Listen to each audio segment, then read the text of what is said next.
Kriisikeskus Osviitta, hyvää iltaa. No se on Seppo Koistinen tässä, terve. Hei vaan.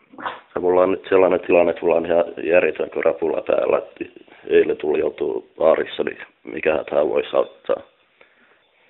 No siinä taisi olla kyllä aika vaikea kysymys nyt, että mikä krapulaa voi auttaa. Niin, mä on ihan tolkuton krapula päällä. Niin. Mitä on? Onko sulla usein tämmöisiä tilanteita? No ei ole kyllä aika kovin usein, että erittäin harvoin tulee juotua. No, ilmeisesti kuitenkaan niin kuin lisäalkoholin ottaminen ei tuskin on oikea keino. Joo, en mä sellaista harrasta. No, oliko joku erityinen syy, että sä nyt sitten ratkisit ottamaan? Ei tässä nyt, mitä nyt ihan vaan huvin vuoksi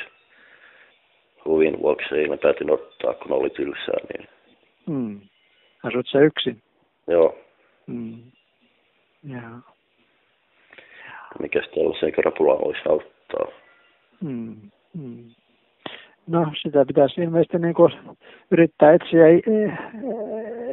elämäänsä jotakin muita sisältöjä kuin alkoholi.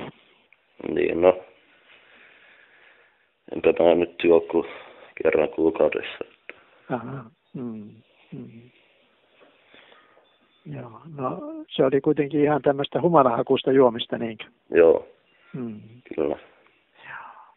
Joo. Onko se nyt mitään krapula-ohjeita, mikä auttaisi?